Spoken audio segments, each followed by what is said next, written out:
I think even DC Comics can agree at this point, Tom Taylor taking over as the man in charge of Jon Kent becoming Superman has been a net negative, not only for DC Comics, but for Superman, Jon Kent, and basically everyone involved around that. If you remember, it was launched to much fanfare, especially early on when they divulged that Jon Kent was going to come out as the gay Superman. Turns out that wasn't the greatest marketing ploy in the history of the world if you wanted long-term sales of the comic book. Certainly didn't help that Jon Kent wasn't actually like defeating supervillains. He was just talking about social issues or whatever.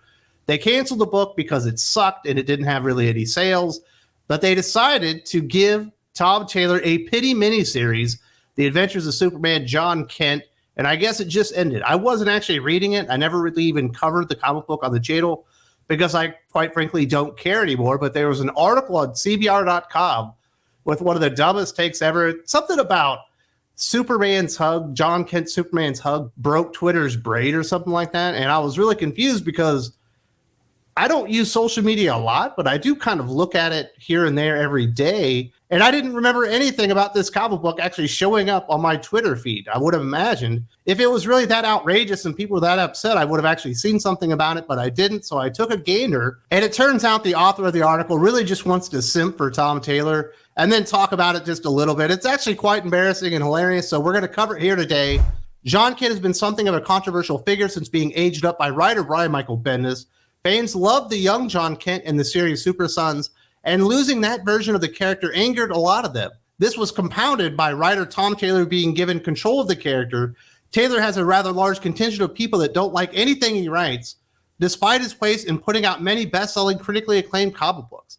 And right there, I just have to take issue with the author, that everyone just doesn't like anything that Tom Taylor makes because it says Tom Taylor. I don't like Tom Taylor. I think his X-Men Red is a pretty embarrassing series. I believe his Superman Son of Kal-El is a pretty embarrassing series, but I've also talked about how amazing Deceased is.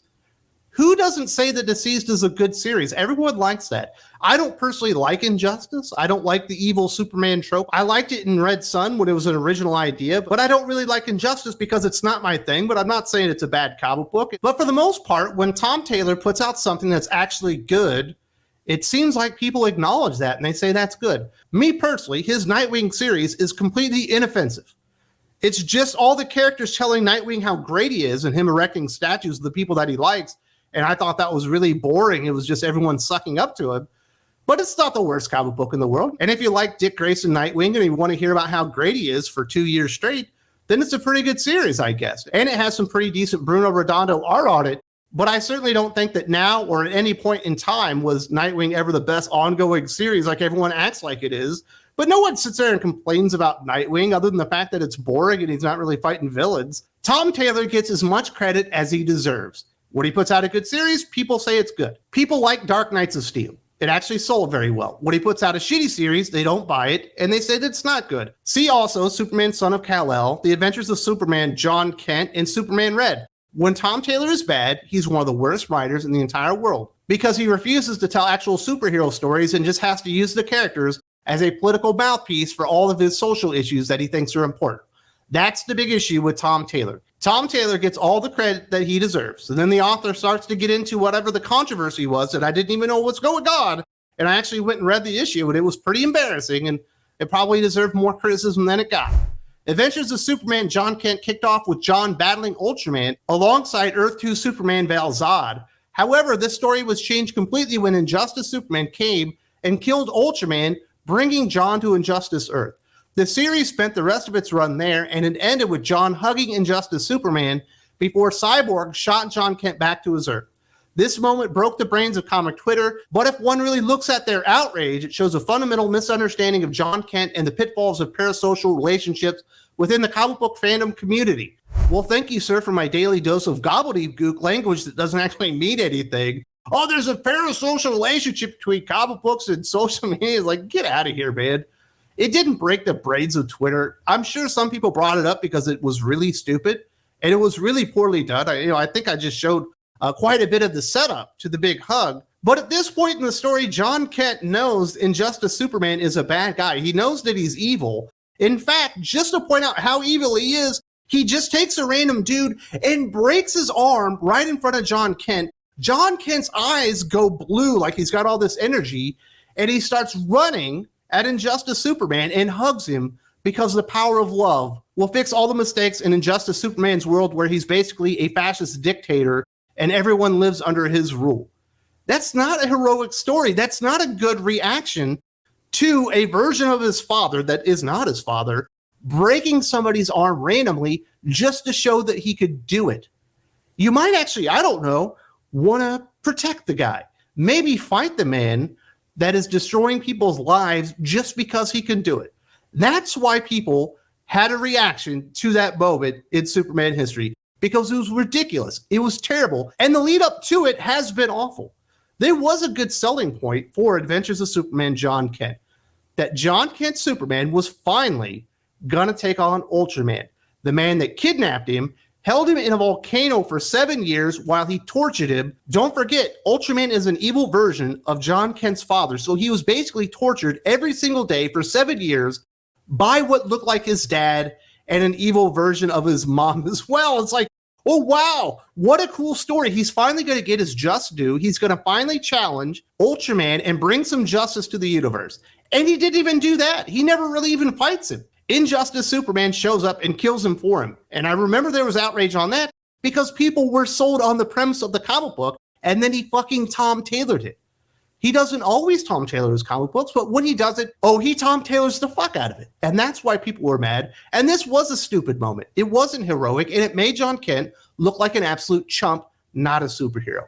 He continues, over the last 3 issues in the Injustice universe, Jon Kent saw the truth about Injustice Earth. He realized how far his father had fallen and did his best to stop him. However, Jon is a loving person, so instead of fighting this dark version of his father, he hugs him. He reaches out in love to this person who is set on this terrible road because of his pain, hoping that maybe Injustice Superman will rethink his life.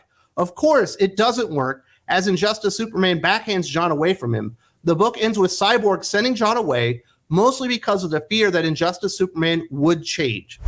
That is not a satisfying conclusion to a story, first of all, and it's not a good portrayal of Jon Kent as a hero. It reminds me of that story that Tom King did where Superman was living like in his dream world or whatever, and then Jon Kent goes to his dad and he's like, I can hear all these people dying. These little kids are being tortured and killed on Fourth World. Why aren't we doing anything about it? And his dad was like, you just tune it out. Don't pay attention to that. We can't save those people. That is not a good version of Superman. He doesn't feel heroic, and that's why people don't like it. And you get something very similar here with Jon Kent. The moment that he realizes that this evil version of his father, because it's not his father, dumbass. Stop calling Injustice Superman Jon Kent's father. It's not. That is not his father, but this guy looks like his father, and he does have the powers of his father, but he's completely evil. He's a fascist dictator, and the moment that he saw that he was destroying people's lives, he should have protected them because he is a superhero.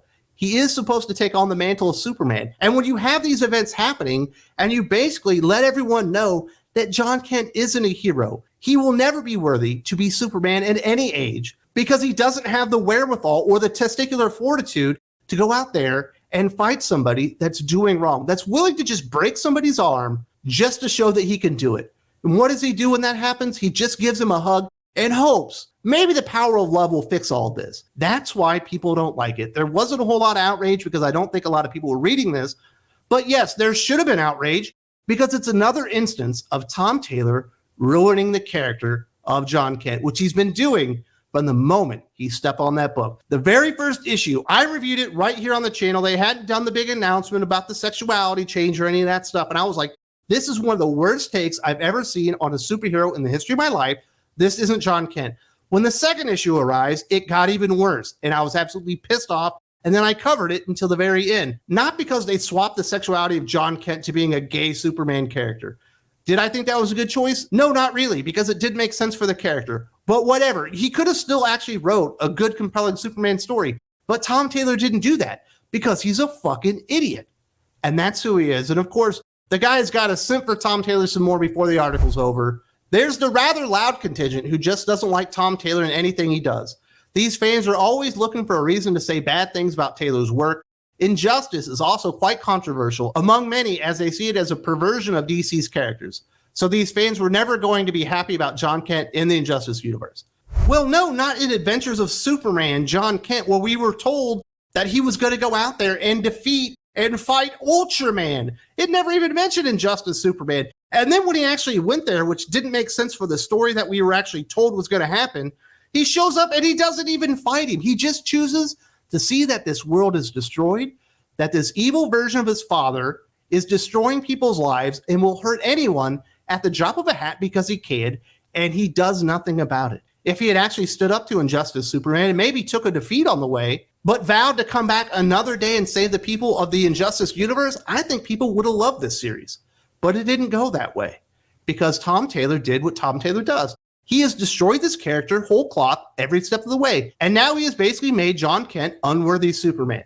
One of the worst bastardizations I've seen in a very long time of one of the few new characters DC has created in the past 10 years that really had a future, a real future to push the publisher forward, and they destroyed it by giving the character to Tom Taylor. If you don't believe me or you don't remember, this is my review of Superman Son of Kal-El issue number 2, where I basically lost my mind and realized that Tom Taylor was going to destroy the character whole cloth just because he could, just like Injustice Superman. There's also a link in the video description.